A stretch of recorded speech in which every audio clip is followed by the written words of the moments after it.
ꯑꯍꯥꯟꯕꯗ ꯍꯧꯖꯤꯛ ꯑꯩꯍꯥꯛꯅ ꯎꯅꯖꯔꯤꯕ ꯑꯁꯤ ICDS ꯆꯥꯟꯗꯦꯜꯒꯤ ꯗꯤꯁꯇ꯭ꯔꯤꯛ ꯄ꯭ꯔꯣꯒ꯭ꯔꯥꯝ ꯑꯣꯐꯤꯁꯔ ꯑꯣꯏꯅ ꯄꯨꯕꯤꯔꯤꯕꯤ ಶ್ರೀಮತಿ ꯄ꯭ꯔತಿꯚꯥ ꯈꯣꯌꯨꯟꯊꯦꯝꯒꯅꯤ ꯑꯍꯥꯟꯕꯗ ꯃꯦꯗꯝ ꯄ꯭ꯔತಿꯚꯥꯕꯨ ꯊꯥꯒꯠꯆꯔꯤ ꯉꯁꯤ ꯑꯣꯜ ꯏꯟꯗꯤꯌꯥ ꯔꯦꯗꯤꯑꯣ ꯏꯝꯐꯥꯜꯗ ꯃꯇꯝ ꯄꯤꯕꯤꯗꯨꯅ ꯁꯝꯄꯨꯔꯅꯇꯥ ꯑꯚꯤꯌꯥꯟ ꯀꯦꯝꯄꯦꯟꯒꯤ ꯃꯇꯥꯡꯗ ꯋꯥꯔꯤ ꯁꯥꯟꯅꯕꯒꯤ ꯑꯌꯥꯕ ꯄꯤꯕꯤꯔꯛꯄꯒꯤꯗꯃꯛ ꯃꯦꯗꯝ ꯁꯝꯄꯨꯔꯅꯇꯥ ꯑꯚꯤꯌꯥꯟꯒꯤ ꯀꯦꯝꯄꯦꯟ ꯑꯁꯤ ꯖꯨꯂꯥꯏ ꯊꯥꯗꯒꯤ ꯑꯦꯁꯄꯤꯔꯦꯁꯅꯦꯜ ꯗꯤꯁꯇ꯭ꯔꯤꯛ ꯄ꯭ꯔꯣꯒ꯭ꯔꯥꯝꯒꯤ ꯁꯔꯨꯛ ꯑꯃ ꯑꯣꯏꯔꯤꯕ ꯆꯥꯟꯗꯦꯜ ꯗꯤꯁꯇ꯭ꯔꯤꯛꯀꯤ ꯑꯣꯏꯅꯁꯨ ꯍꯧꯗꯣꯛꯈ꯭ꯔꯦ ꯑꯚꯤꯌꯥꯟ ꯑꯁꯤꯒꯤ ꯄꯔꯐꯣꯔꯃꯦꯟꯁ ꯏꯟꯗꯤꯀꯦꯇꯔ ꯑꯃ ꯑꯣꯏꯔꯤꯕ percentage of pregnant women taking supplementary nutrition under the ICDS program regularly haiba indicator asigi matangda ahanbagi oina wahi khara thambinaba haijari Sampurnata Abhiyan se koi Niti Aayog na 1st July to 30th September 2024 phau si koi pangthokna ba haidana hojiksi tauri aduga koi gi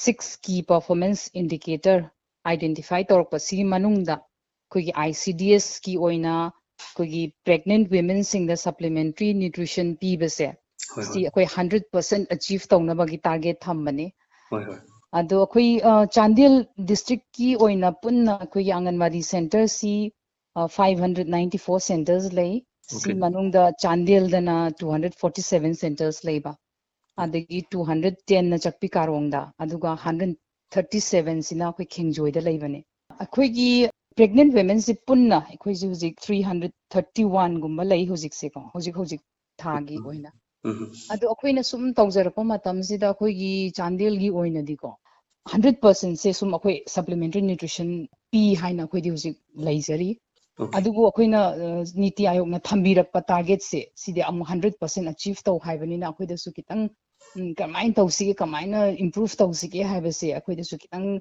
chamamna ba hai tare sumain taw adu ju akoi ji quality oina ngasai quantity du da improve tawbana ta quality oina su improve tawbase simasu tawsi aduga amu akoina khanjabada akoina 331 leire haina hairagasu akoin leave out tawramba yabagi chance amuk leibase sina akoi si no hongna amuk khara amuk thina base akoi sumaina hotnaji haidana target tawjabani aduga sumaina thibasina akoina kamain tawse na khanaba sida akoi gi health ki side sidagi moigi data leibase akoina sidagi lawra kanuda akoi gi leiba data siga compare tawraga karamba khunda pregnancy akoina cover tawdaba leigi habase CT se haidana akoi si hujik ahanbagi 2 weeks sida sumaina tawjai aduna akoi data khara di phangba ngamjare health tagi adubu loina makti phangba ngamdri June ga July gi ANC gi nunti lakpa ANC tawbagi record se si se akoi hujik phawdi phangjare June ga July ga aduga amuk akoina akoi gi Anganwadi worker field functionary sing se akoina amuk moi sing mobilize tawba ma changbani hoji akoi moi sing si kaura ga akoi sector wise oina khaidoi moi se loi mamta da kawba ngamdabani na khoina chatpa yaba mafam da somuk chatsare aduga adumaina worker sing sida akoi ji hujik sumaina leire Sampurnata Abhiyan ji sini adu akoi hujik tawgadaba si sini haibana chingbado akoi moi da hujik awareness pijakhre okay makha takpadabadam aina hangjaningba mana akoigi madam hujiki supplementary nutrition provide tawribase akoina beneficiaries sing da pi ripse moida yaholibase akoina karamba mongda haidi karamba channel da moida direct bana pi brana through Anganwadi workers or supervisors adu matang da thambina waise hai sage akoina pijabasi Anganwadi center se sidai sida akoina pira kanuda Anganwadi workers sing sina hojiki take home ration haidana center sing sida yawanbani aduga niyongi matungina akoina gi dry ration oina piba yadeba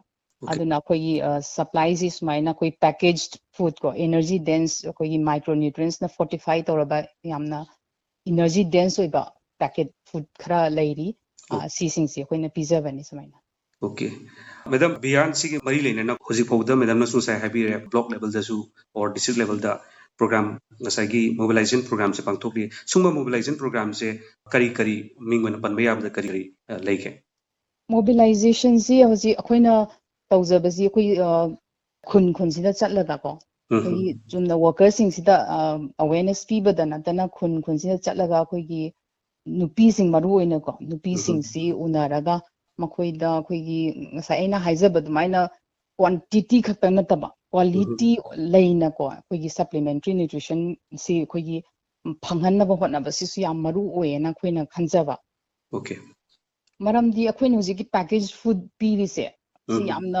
ꯌꯥꯝ ꯑꯐꯕ ꯄꯣꯠꯅꯤꯅ ꯍꯥꯏꯗꯅꯀꯣ ꯁꯤ ꯂꯦꯞꯅꯔꯒꯗꯤ ꯄꯤꯔꯤꯕꯅꯦ ꯍꯥꯏꯔꯒꯁꯨ ꯑꯩꯈꯣꯏꯒꯤ ꯕꯦꯅꯤꯐꯤஷꯔꯤ ꯀꯣ ꯁꯤꯕꯨ ꯆꯥꯕꯤꯒꯗꯧꯔꯤꯕꯁꯤꯡꯁꯤꯅ ꯒ꯭ꯌꯥꯟ ꯇꯥꯕꯤꯗ꯭ꯔꯒꯗꯤ ꯑꯔꯦꯝꯕꯗ ꯑꯃꯨꯛ ꯃꯥꯡꯗꯣꯏꯅꯦ ꯍꯥꯏꯖꯔꯤꯕ Mani mani. ꯑꯗꯨꯅ ꯑꯩꯈꯣꯏꯅ ꯁꯤ ꯌꯥꯝ ꯐꯕ ꯄꯣꯠꯅꯤ ꯑꯗꯨꯒ ꯁꯨꯃꯥꯏꯅ ꯆꯥꯒꯗꯕꯅꯤ ꯍꯥꯏꯕ ꯑꯃꯁꯨ ꯎꯠꯄ ꯑꯃꯁꯨ ꯗꯔꯀꯥꯔ ꯂꯩꯌꯦꯕ ꯅꯠꯇ꯭ꯔꯒꯗꯤ ꯁꯤꯒꯤ ꯄꯦꯀꯦꯖ ꯐꯨꯗꯁꯤ ꯄꯤꯈ꯭ꯔꯒ ꯑꯗꯨꯝ ꯍꯦꯛꯇ ꯏꯔꯥꯏ ꯂꯥꯏꯅ ꯆꯥꯔꯒꯗꯤ ꯍꯥꯎꯇꯦ ꯍꯥꯏꯗꯅ ꯑꯩꯈꯣꯏꯒꯤ ꯆꯥꯅꯤꯡꯗꯗꯅ ꯑꯗꯨꯝ ꯑꯔꯦꯝꯕꯗ ꯐꯈ꯭ꯔꯕ ꯄꯣꯠꯁꯦ ꯑꯗꯨꯝ ꯂꯦꯝꯅ ꯃꯥꯡꯕꯒꯤ ꯆꯥꯟꯁꯦꯁꯁꯨ ꯌꯥꯝ ꯂꯩꯕꯅꯤꯅ ꯑꯩꯈꯣꯏꯅ ꯁꯤꯁꯤ ꯈꯨꯟꯁꯤꯗ ꯆꯠꯂꯀꯥꯟꯗ ꯁꯨꯃꯥꯏꯅ ꯁꯦꯝꯃꯒꯗꯤ ꯁꯨꯃꯥꯏꯅ ꯍꯥꯎꯅ Karamba ꯆꯥꯕ mongda ꯌꯥꯕꯅꯤ kwaidagi hauna sabi yage habi ꯃꯥꯅꯦ ꯃꯥꯅꯦ mongdo demonstration to bibo ka. ꯃꯥꯅꯦ ꯁꯤꯒꯨꯝꯕꯁꯤ ꯑꯗꯨꯃꯥꯏꯅ ꯇꯧꯁꯦꯅꯗꯤ ꯈꯟꯅꯖꯔꯤ Fare madam.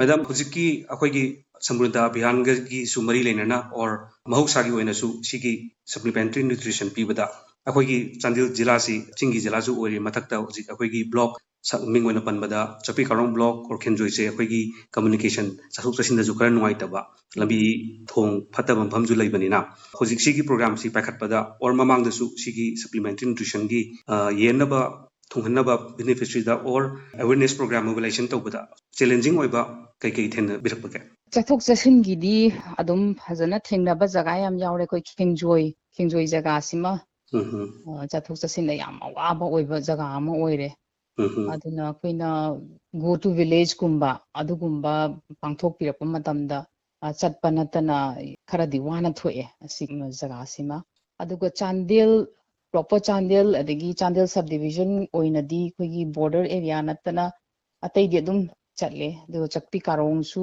ꯑꯗꯨꯝ ꯑꯌꯥꯝꯕ ꯕꯣꯔꯗꯔ ꯑꯦꯔꯤꯌꯥꯁꯤꯅꯤ ꯈꯔ ꯋꯥꯅ ꯊꯣꯛꯄꯁꯦ mani mani ꯑꯗꯨꯕꯨ ꯑꯇꯩꯗꯤ ꯑꯗꯨꯝ ꯆꯠꯂꯦ ꯑꯗꯨꯕꯨ ꯍꯧꯖꯤꯛꯇꯤ ꯏꯔꯥꯡ ꯂꯩꯈꯤꯕꯁꯤꯗꯒꯤꯗꯤ ꯆꯠꯄꯒꯤ ꯄ꯭ꯔꯣꯕ꯭ꯂꯦꯝꯁꯤ ꯌꯥꯝ ꯆꯥꯎꯅ ꯑꯃꯨꯛ ꯂꯩꯔꯦ mani mani fani madam thank you very much madam na wai gra thambi bagi Akashvani Imphal da matam pibiduna ngasi madam gi achimba matam kaithok piraga thank you very much thagatsari Thank you.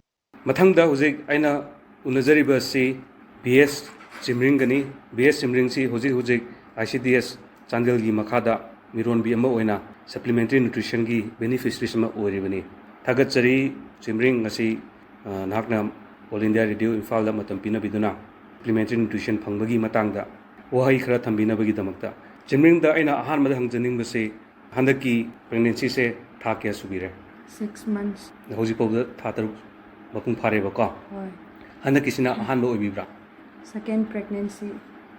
second ne ba ko ado handaki oinadi supplementary nutrition kari phangbi khre Cheng phange dal chana aduga atoba topasu yamna pibiye.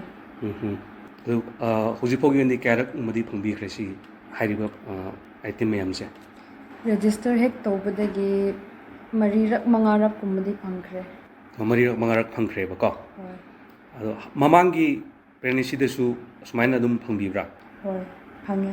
kari facilities atopadi phangkibe yaubra Aigi ahanba pregnancy dasu hujik phangbagumna phangki. Aina angang unakraba matungdasu aina phangpham thokpa chap chana phangki. Adugi mathakta PMMVY third installment pau ai phangjaki. Phani Chimring haibire mamangi pregnancy desu phampham topa chap chana phangbiki haina adu Chimring hojiki ahanba gi angang se hojik chahi kya subikre Chahi ahum chahi hum chukre angang se nupi macha ra nupam chara nupi macha. nupi macha si su hojik chahi hum su base ICDS ki site gi kari kana bagumadi benefit ti phangbibra Hoy. Phange. phangi ko asi kyam kuina phangani ana haibi himuna Ichagi oinadi chahi taruk phoba phangani. pare Chimring na ngasi matam pina biduna tagachre makha tarakpada hujik aina wari sanagadaba si ICDS Chandel gi makhada miron bi nupi ma oina supplementary nutrition gi beneficiaries ama oribi ST Pekhamni ahanmada Pekham thagachari Agashvani Imphal da ngasi nahakna matam pina biduna aina hangjaning base somgi pregnancy gi thase kya sugre Tha turuk sukre. Pekham degi aina hangjaning base hojik phogi oinadi ICDS Chandel gi makhada supplementary nutrition je kari phangbi khra Micronutrient packet gumba phange aduga dal mangan rice oil aduga mangan chana gumba phange hojiki hairiba pochai mayam se ꯍꯧꯖꯤꯛ ꯐꯥꯎꯒꯤ ꯑꯣꯏꯅꯗꯤ ꯀꯌꯥꯔꯛ ꯑꯃ ꯐꯪꯕꯤꯈ꯭ꯔꯦ? ꯑꯍꯨꯝꯔꯛ ꯐꯪ ꯑꯍꯨꯝꯔꯛ ꯐꯪꯈ꯭ꯔꯦꯕꯀꯣ. ꯃꯈꯥ ꯇꯥꯅꯁꯨ ꯑꯗꯨꯝ ꯐꯪꯒꯅꯤ ꯄꯤꯔꯛꯀꯅꯤꯅ ꯍꯥꯏꯕꯤꯕ꯭ꯔꯥ? ꯐꯪꯈꯤꯒꯅꯤ ꯍꯥꯏ ꯑꯃꯨꯛꯀꯁꯨ ꯊꯥ ꯑꯍꯨꯝ ꯋꯥꯠꯂꯤꯕꯅꯤꯅ. ꯊꯥ ꯑꯍꯨꯝ ꯋꯥꯠꯂꯤꯕꯅꯤꯅꯀꯣ. ꯍꯧꯖꯤꯛ ꯐꯥꯎꯁꯦ ꯊꯥ 6 ꯁꯨꯔꯦ ꯍꯥꯏꯕꯤꯔꯦꯀꯣ ꯄꯦꯈꯝꯅ. ꯑꯗꯨ ꯄꯦꯈꯝ ꯁꯤꯒꯤ ꯍꯧꯖꯤꯛ ꯐꯪꯉꯤꯕ ꯅ꯭ꯌꯨꯇ꯭ꯔꯤꯁꯟ ꯁꯄ꯭ꯂꯤꯃꯦꯟꯇꯔꯤ ꯅ꯭ꯌꯨꯇ꯭ꯔꯤꯁꯟ ꯐꯪꯉꯤꯕꯁꯤꯒꯤ ꯃꯊꯛꯇ ꯑꯇꯣꯞꯄ ꯍꯤꯗꯥꯛ ꯀꯔꯤ ꯀꯔꯤꯒꯨꯝꯕꯗꯤ ꯆꯥꯕꯤꯔꯤ? ꯑꯥꯏꯔꯟ ꯀꯜꯁꯤꯌꯝꯒꯨꯝꯕ ꯆꯥꯔꯦ ꯑꯗꯨꯒ ꯇꯤꯇꯤꯁꯨ ꯀꯥꯞꯈ꯭ꯔꯦ. ꯇꯤꯇꯤꯗꯤ ꯗꯣꯁ ꯀꯌꯥꯔꯛ ꯀꯥꯞꯄꯤꯈ꯭ꯔꯦ? 2 ꯀꯥꯞꯈ꯭ꯔꯦ. ꯑꯅꯤꯔꯛ ꯀꯣ. ꯐꯔꯦ ꯑꯗꯨ ꯍꯧꯖꯤꯛꯀꯤ ꯑꯣꯏꯅꯗꯤ ꯏꯁꯥꯗ ꯅꯨꯡꯉꯥꯏꯇꯕ ꯉꯝꯗꯕꯒꯨꯝꯕ ꯀꯝꯄ꯭ꯂꯦꯟꯒꯨꯝꯕꯗꯤ ꯂꯩꯕ꯭ꯔꯥ? ꯑꯗꯨꯒꯨꯝꯕꯗ ꯀꯔꯤꯁꯨ ꯂꯩꯇꯦ. ꯑꯗꯨꯝ ꯍꯧꯖꯤꯛ ꯑꯗꯨꯝ ꯅꯨꯡꯉꯥꯏꯅ ꯑꯗꯨꯝ ꯂꯩꯔꯤꯀꯣ. ꯂꯩꯔꯦ. ꯌꯥꯝ ꯑꯐꯕꯅꯤ. ꯊꯥꯒꯠꯆꯔꯤ ꯄꯦꯈꯝꯗꯨꯗꯤ ꯉꯁꯤ ꯃꯇꯝ ꯄꯤꯅꯕꯤꯗꯨꯅ. Thank you. ꯍꯧꯖꯤꯛꯇꯤ ꯑꯔꯣꯏꯕꯒꯤ ꯑꯣꯏꯅ ꯑꯩꯍꯥꯛꯅ ꯎꯅꯖꯔꯤꯕ ꯑꯁꯤ ICDS ꯆꯥꯟꯗꯦꯜꯒꯤ ꯁꯨꯄꯔꯚꯥꯏꯖꯔꯒꯤ ꯊꯧ ꯄꯨꯕꯤꯔꯤꯕꯤ శ్రీమతి TS ꯍꯤꯡꯅꯔꯤꯒꯅꯤ. ꯑꯍꯥꯟꯕꯗ ꯃꯦꯗꯝ ꯍꯤꯡꯅꯔꯤꯕꯨ ꯊꯥꯒꯠꯆꯔꯤ ꯉꯁꯤ ꯑꯣꯜ ꯏꯟꯗꯤꯌꯥ ꯔꯦꯗꯤꯑꯣ ꯏꯝꯐꯥꯜꯗ ꯃꯇꯝ ꯄꯤꯕꯤꯗꯨꯅ ꯁꯄ꯭ꯂꯤꯃꯦꯟꯇꯔꯤ ꯅ꯭ꯌꯨꯇ꯭ꯔꯤꯁꯟꯒꯤ ꯃꯇꯥꯡꯗ ꯃꯦꯗꯝꯕꯨ ꯋꯥꯍꯩ ꯈꯔ ꯊꯝꯕꯤꯅꯕ ꯍꯥꯏꯖꯔꯤ. ꯌꯥꯝ ꯅꯨꯡꯉꯥꯏꯔꯦ ꯁꯨꯃꯥꯏꯅ ꯑꯣꯜ ꯏꯟꯗꯤꯌꯥ ꯔꯦꯗꯤꯑꯣꯒꯤ ꯃꯇꯦꯡꯅ ꯑꯩꯈꯣꯏꯒꯤ ICDS ꯆꯥꯟꯗꯦꯜꯒꯤ ꯁꯄ꯭ꯂꯤꯃꯦꯟꯇꯔꯤ ꯅ꯭ꯌꯨꯇ꯭ꯔꯤꯁꯟꯒꯤ ꯃꯇꯥꯡꯗ ꯋꯥꯍꯩ ꯑꯃꯅꯤ ꯈꯛꯇ ꯊꯝꯖꯒꯦ. ꯃꯁꯤ ꯑꯩꯈꯣꯏꯒꯤ ICDS ꯄ꯭ꯔꯣꯖꯦꯛ ꯆꯥꯟꯗꯦꯜꯒꯤ ꯑꯣꯏꯅ ꯑꯩꯅ ꯍꯧꯖꯤꯛ ꯄꯨꯔꯤꯕꯁꯤ ꯖꯐꯧ ꯕꯖꯥꯔ ꯁꯦꯛꯇꯔꯒꯤ ꯑꯣꯏꯅ ꯀꯟꯁꯔꯟ ꯁꯨꯄꯔꯚꯥꯏꯖꯔ ꯑꯣꯏꯅ ꯂꯩꯕꯅꯤ. ꯃꯁꯤꯗ ꯑꯩꯈꯣꯏꯒꯤ ꯁꯔꯚꯤꯁꯦꯁ ꯍꯥꯏꯕꯁꯤ 6 ꯂꯩ. ꯃꯁꯤꯗ S&P ꯍꯥꯏꯅ ꯑꯩꯈꯣꯏꯅ ꯁꯄ꯭ꯂꯤꯃꯦꯟꯇꯔꯤ ꯅ꯭ꯌꯨꯇ꯭ꯔꯤꯁꯟ ꯄ꯭ꯔꯣꯒ꯭ꯔꯥꯝ ꯍꯥꯏꯅ ꯑꯩꯈꯣꯏ ꯄꯥꯏꯈꯠꯆꯕꯅꯤ. ꯃꯁꯤꯗ ꯑꯩꯈꯣꯏꯒꯤ ꯕꯦꯅꯤꯐꯤꯁꯔꯤꯁꯤꯡꯗ ꯃꯔꯨꯑꯣꯏꯅ pregnant women, lactating mother, children 6 months to 6 years ꯑꯗꯨꯒ ꯑꯦꯗꯣꯂꯦꯁꯦꯟ ꯒꯔꯜꯁ ꯃꯈꯣꯏꯕꯨ ꯄꯤꯕꯤꯕꯅꯤ. ꯃꯁꯤ ꯑꯩꯈꯣꯏꯅ RTE ꯍꯥꯏꯅ ꯈꯪꯅꯕ ꯔꯦꯗꯤ ꯇꯨ ꯏꯠ. ꯃꯁꯤꯗ ꯑꯩꯈꯣꯏꯅ ꯃꯥꯏꯀ꯭ꯔꯣ ꯅ꯭ꯌꯨꯇ꯭ꯔꯤꯟꯁꯤ ꯑꯩꯈꯣꯏꯒꯤ ꯕꯦꯅꯤꯐꯤꯁꯔꯤꯁꯤꯡꯗ ꯐꯪꯍꯟꯕꯅꯤ. ꯃꯁꯤ ꯑꯩꯈꯣꯏꯅ ꯄꯦꯀꯦꯠ ꯐꯨꯗ ꯑꯣꯏꯅ ꯂꯥꯛꯏ. ꯃꯁꯤ ꯑꯩꯈꯣꯏꯅ ꯃꯈꯜ ꯇꯣꯉꯥꯟ ꯇꯣꯉꯥꯟꯕ ꯎꯞꯃꯥ, ꯈꯦꯆꯔꯤ, ꯁ꯭ꯋꯤꯠ ꯗꯥꯂꯤꯌꯥ ꯁꯨꯃꯥꯏꯅ ꯑꯩꯈꯣꯏ ICDS ꯆꯥꯟꯗꯦꯜꯒꯤ ꯃꯈꯥꯗ ꯂꯩꯕ ꯕꯦꯅꯤꯐꯤꯁꯔꯤꯁ ꯃꯈꯩꯗ ꯃꯈꯣꯏꯅ ꯐꯪꯐꯝ ꯊꯣꯛꯄꯁꯦ ꯑꯪꯒꯟꯋꯥꯗꯤ ꯋꯥꯀꯔꯁꯤꯡꯒꯤ ꯊ꯭ꯔꯨꯗ ꯑꯩꯈꯣꯏꯒꯤ ꯒꯣꯗꯥꯎꯟꯗꯒꯤ ꯂꯧꯍꯜꯂꯒ ꯁꯨꯃꯥꯏꯅ ꯃꯣꯏꯕꯨ ꯐꯪꯍꯟꯕꯅꯤ. ꯃꯔꯨꯑꯣꯏꯅ ꯄ꯭ꯔꯦꯒꯅꯦꯟ ꯋꯤꯃꯦꯟꯁꯤꯡꯒꯤ, ꯂꯦꯛꯇꯦꯇꯤꯡ ꯃꯥꯗꯔ ꯃꯈꯣꯏꯒꯤꯁꯤ ꯑꯩꯈꯣꯏꯅ ꯇꯦꯛ ꯍꯣꯝ ꯔꯦꯁꯟ ꯍꯥꯏꯅ ꯃꯈꯣꯏꯉꯣꯟꯗ ꯄꯤꯕꯤꯕꯅꯤ. ꯁꯨꯝꯍꯥꯏꯅ ꯑꯩꯈꯣꯏꯒꯤ ꯗꯤꯄꯥꯔꯠꯃꯦꯟ ꯁꯥꯏꯠꯇꯒꯤꯁꯤꯏꯂꯤꯖꯤꯕꯜ ꯑꯣꯏꯔꯤꯕ ꯃꯈꯩ ꯃꯈꯣꯏꯅ ꯃꯁꯤꯒꯤ ꯁꯄ꯭ꯂꯤꯃꯦꯟꯇꯔꯤ ꯅ꯭ꯌꯨꯇ꯭ꯔꯤꯁꯟ ꯄ꯭ꯔꯣꯒ꯭ꯔꯥꯝꯗ ꯌꯥꯎꯒꯅꯤ. ꯑꯗꯨꯒ ꯐꯪꯐꯝ ꯊꯣꯛꯄ ꯃꯈꯩꯁꯤ ꯃꯈꯣꯏꯅ ꯐꯪꯒꯅꯤ. ꯁꯨꯃꯥꯏꯅ ꯑꯩꯈꯣꯏꯅ ꯍꯣꯠ ꯀꯨꯛ ꯃꯤꯜ ꯍꯥꯏꯅ ꯈꯪꯅꯕ HCMC ꯄꯜꯁꯦꯁ ꯑꯣꯏꯅ ꯄꯤꯕꯤ. ꯃꯁꯤ ꯍꯋꯥꯏꯅꯆꯤꯡꯕ ꯑꯩꯈꯣꯏꯅ ꯃꯥꯔꯀꯦꯠꯇ ꯐꯪꯕ ꯒ꯭ꯔꯥꯝ ꯅꯠꯇ꯭ꯔꯒ ꯄꯤ, ꯃꯪꯒꯟ ꯂꯣꯏꯅꯃꯛ ꯊꯥꯎ ꯊꯨꯝ ꯃꯁꯤ ꯑꯩꯈꯣꯏꯒꯤ ꯕꯦꯅꯤꯐꯤꯁꯔꯤꯁꯤꯡꯗ ꯐꯪꯍꯜꯂꯤ. ꯑꯗꯨꯒꯤ ꯃꯊꯛꯇ ꯋꯤꯠ ꯕꯦꯁ ꯅ꯭ꯌꯨꯇ꯭ꯔꯤꯁꯟ ꯄ꯭ꯔꯣꯒ꯭ꯔꯥꯝ ꯍꯥꯏꯅ ꯃꯁꯤꯒꯤ ꯑꯩꯈꯣꯏꯅ ꯆꯦꯡ ꯄꯤꯕꯤ. ꯑꯁꯨꯝꯍꯥꯏꯅ ꯑꯩꯈꯣꯏꯒꯤ ꯁꯄ꯭ꯂꯤꯃꯦꯟꯇꯔꯤ ꯅ꯭ꯌꯨꯇ꯭ꯔꯤꯁꯟ ꯄ꯭ꯔꯣꯒ꯭ꯔꯥꯝ ꯑꯁꯤ ICDS ꯄ꯭ꯔꯣꯖꯦꯛ ꯆꯥꯟꯗꯦꯜꯒꯤ ꯑꯣꯏꯅ ꯄꯥꯏꯈꯠꯂꯒ ꯃꯇꯝ ꯃꯇꯝꯒꯤ ꯄꯤꯕ ꯌꯥꯕ ꯃꯈꯩꯁꯤ ꯑꯩꯈꯣꯏꯒꯤ ꯕꯦꯅꯤꯐꯤꯁꯔꯤꯁꯇ ꯐꯪꯍꯜꯂꯤ. ꯌꯥꯝ ꯅꯨꯡꯉꯥꯏꯖꯔꯦ ꯃꯦꯗꯝ. ꯊꯥꯒꯠꯆꯔꯤ ꯃꯦꯗꯝꯅ ꯉꯁꯤ ꯃꯇꯝ ꯄꯤꯅꯕꯤꯗꯨꯅ ICDS ꯆꯥꯟꯗꯦꯜꯒꯤ ꯁꯨꯄꯔꯚꯥꯏꯖꯔ ꯑꯃ ꯑꯣꯏꯅ ꯕꯦꯅꯤꯐꯤꯁꯔꯤꯁꯤꯡꯗ ꯁꯄ꯭ꯂꯤꯃꯦꯟꯇꯔꯤ ꯅ꯭ꯌꯨꯇ꯭ꯔꯤꯁꯟꯒꯤ ꯃꯇꯥꯡꯗ ꯋꯥꯍꯩ ꯈꯔ ꯊꯝꯕꯤꯕꯒꯤꯗꯃꯛꯇ ꯊꯥꯒꯠꯆꯔꯤ.